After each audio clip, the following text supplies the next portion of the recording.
G'day guys and welcome back to your English Aussie. Today I've got not just one but two wildcard drafts for you guys. First, what I think the best wildcard is for game week 8, followed by a Haaland and Salah wildcard draft for you guys to get your teeth into and see if that changes any of your thinking. So strap on your boots and let's jump straight into the video.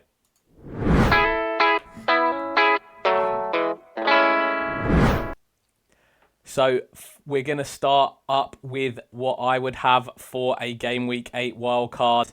And first up in goal is going to be David Raya.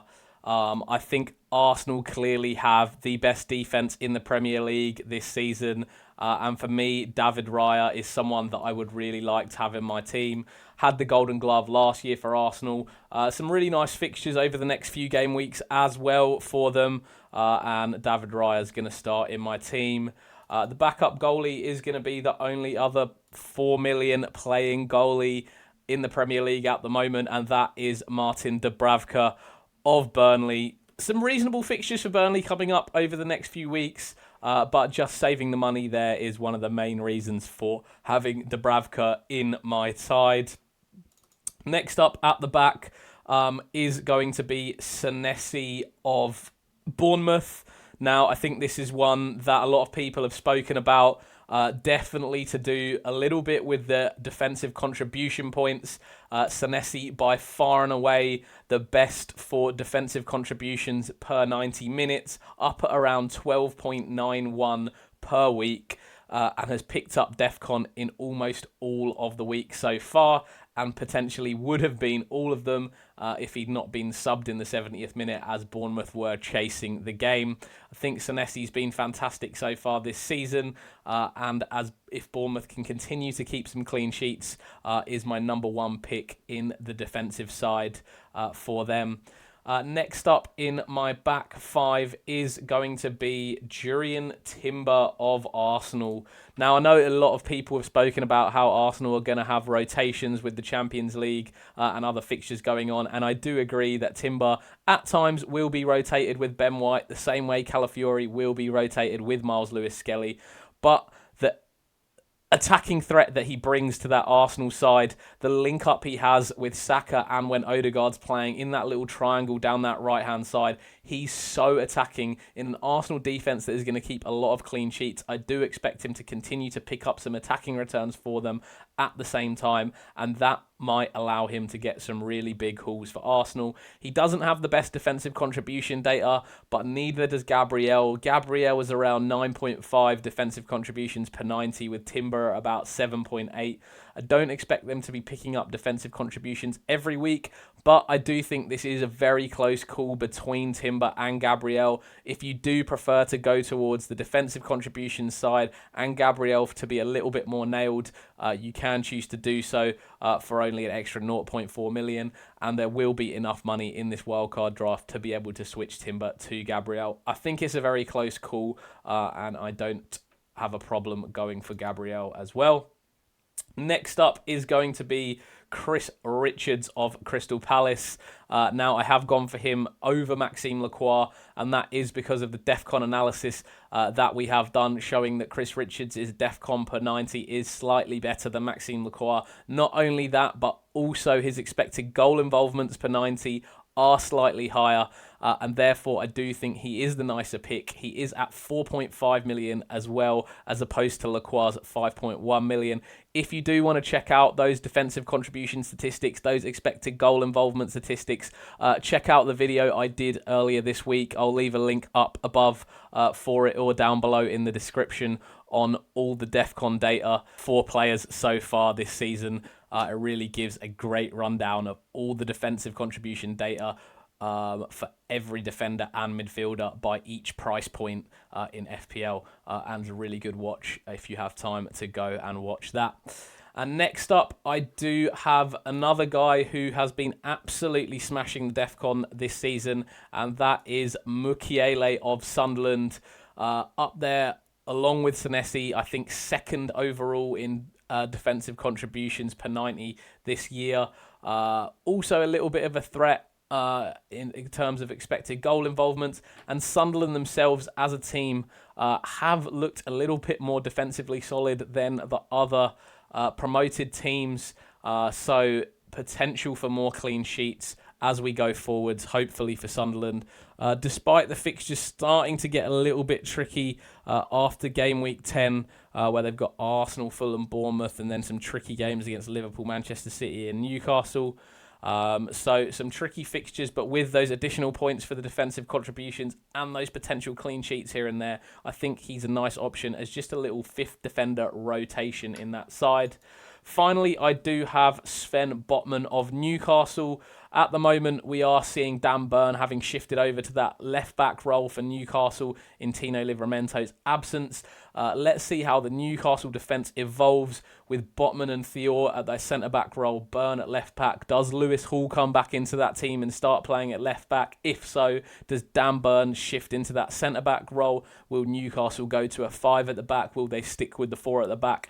There are some movements in that Newcastle side, but with 5 playing defenders in my side, I'm willing to go for Botman, given that he has the best data for defensive contributions as well in that Newcastle backline, along with Newcastle being a team that have got a good fixture run and have been very strong defensively so far this season. That's going to round out my back 5 in this wildcard team. Onto the midfield, and my first pick again here is going to be Antoine Semenyo. The guy's just been on fire, the second highest point scorer after Erling Haaland so far this season.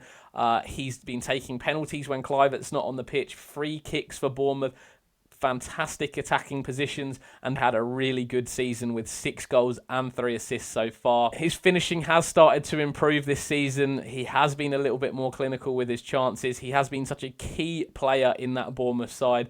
Even got some reasonable stats for defensive contributions as well. Has picked them up in a couple of game weeks, but mostly for that goal assist threat and just being that unique and key player in the Bournemouth side for me. He's a must-have for anybody on a wildcard team. Next up, we do have Bukayo Saka of Arsenal. Again, a talisman for Arsenal on that right-hand side. On corners, set pieces have been so big this year in the Premier League, with an unusual proportion of goals being scored from set pieces in comparison to previous seasons. And as you can see, Declan Rice has been really thriving. Saka is going to be taking set pieces and corners from the other side and has that potential to pick up those assists from there. He's also looks like he's going to be on penalties for Arsenal, having taken the last one in the league. Looked like he picked up the ball to take against Newcastle as well before it got ruled out for VAR. So that just gives another string to his bow, along with Arsenal having some really nice fixtures over the next few weeks. Third up and into my side is going to be Ismaila Sarr of Crystal Palace. Now, I do prefer Crystal Palace's fixtures from game week 10, but I would like to get Sarr into my side anyway. I think Bournemouth is a nice fixture. There are going to be a lot of transition opportunities for Crystal Palace in this game, and Sarr is a man that capitalises on those. From game week 10, Crystal Palace's fixtures look really nice, and Sarr has returned in his last 4 starts for Crystal Palace. Next up in the midfield, I do have Anthony Gordon of Newcastle. He is going to be on penalties for Newcastle, as we've seen from the Champions League games so far this season. Newcastle have a really nice fixture run, and Gordon coming back into the team after a few weeks out after that red card does look like a key player in that Newcastle side with good fixtures and penalties, and I think he is a nice pick going forwards. And finally in my midfield is Moises Caicedo of Chelsea. I think his defensive contribution data has just been absolutely unbelievable. By far the highest for all midfielders, playing every minute so far in the Premier League. If he can keep ticking along with those 4-pointers every week, plus already 3 goals so far for Chelsea this season, has been getting into those positions on the edge of the box where he's been able to strike the ball. And if he can continue to pick up a goal here and there, he's going to continue to get monster points so far this season. And I think he, again, is a must-have in any FPL team at the moment. Finally, up front, and I am obviously going to go with the main man himself, Erling Haaland, the top scorer in FPL so far this season. Unstoppable at the moment for Manchester City and a key cog in that machine. With Manchester City due to go on a fantastic fixture run from around game week 12, I think he's someone that you must have in your side. And next up, I do have João Pedro of Chelsea. Up top, Chelsea have really nice fixtures going forwards. João Pedro being their main striker, I think is just someone nice to have in this Chelsea team in this really nice fixture run all the way through to game week 14. Once the AFCON transfers come about in game week 16 and the week just before that, that might be a time where I start to look to move him out with all the transfers I have available and go into another striker. And finally, the final pick is Obi of Manchester United, a 4.3 million fodder pick, and that does leave us actually with 3.2 million left in the bank.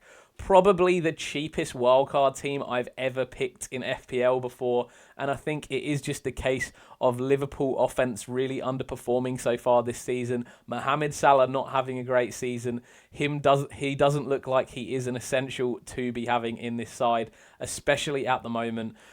As Liverpool's fixtures start to improve, there is a potential to look for a team that does have both Salah and Haaland. I do think game week 8 specifically against Manchester United is a fixture that Salah historically has been really good in. Liverpool's fixtures do start to look really nice, 8 and 9 against United and Brentford, before a couple of tricky fixtures versus Villa and Manchester City. And then really from game week 12 onwards, their fixtures are just so good. So 12, 13, 14, 15, even maybe game week 16, Salah might be available before he goes off to AFCON. All of those could be a nice little run of fixtures to maybe gamble and go for the Egyptian King and look to pick up rank on your rivals who may not have him in their side. We'll now go on to my Salah and Haaland wildcard draft. If you have been enjoying this content so far, please remember to give us a like, subscribe down below to the channel. It really does help small content creators like me continue to make this great content for you guys. So moving on to the Salah and Haaland draft. And first up in goal is going to be Nick Pope of Newcastle. Now, the reason for Nick Pope here is really because at the defence, I have gone for Gabriel instead of Jurriën Timber in this team. Given that we are going to be going with a Salah and a Haaland draft, that does mean our bench is going to be a little bit weaker, and that does mean that I would like to go for the more nailed options. So, for example, Gabriel, so we're not prone to that Timber rotation in the Arsenal defence, and therefore I've gone for Pope and Gabriel rather than Timber and Raya, just to sort of save a little bit of money in that defence, whilst also still getting the players that I am after. We are going to stick with a couple of other picks. So Chris Richards of Palace will still be in there, and also Mukiele of Sunderland will also still be in that back five, along with Senesi of Bournemouth. And the final member of that back five is going to be Ibrahima Konate of Liverpool.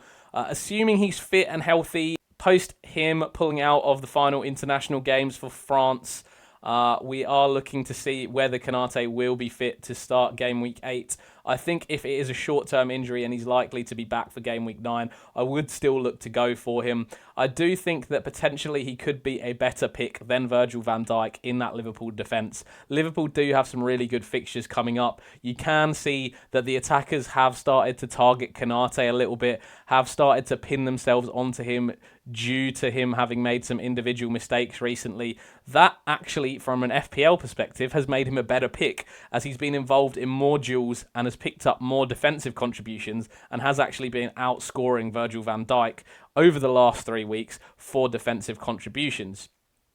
Therefore, I think at that 5.5 million, Konate does bring a little bit of a different dimension and could be a sneaky differential pick in your side that could go well going forwards. He also will be a lock in the Liverpool team if he is fit, which means that all of our back five defenders are going to be playing every week.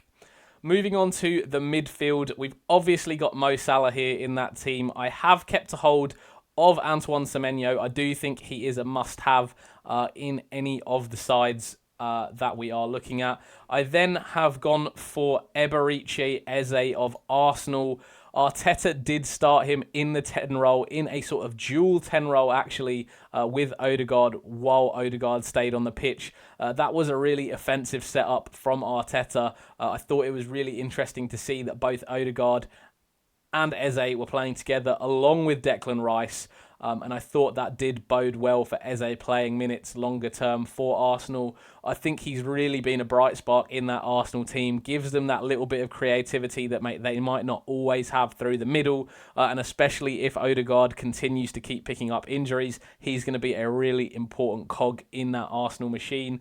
If they do manage to keep scoring goals, I think Eze might play a crucial role, and I think it would be nice to have him in the team over Arsenal's nice fixture run. Next up in the midfield, I have held on to Moises Caicedo. I think, again, as I said, he's a must-have pick in any wildcard at the moment. Fantastic value for money. And finally, to round out the midfield, I have gone for Josh King of Fulham.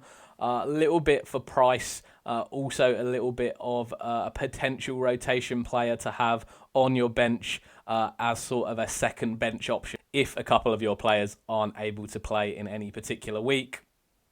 Up front, to partner Erling Haaland, we have gone for Walter of Newcastle. It does mean that we do have a Newcastle option for their nice fixture run coming up. I think Walter look like he's made Newcastle change the way they play a little bit more recently. They have been trying to cross a lot more balls into the box. A lot of their team is very tall, very big, and they have been trying to impart that physical style of play, crossing the balls into the box, getting Walter on the end of those chances.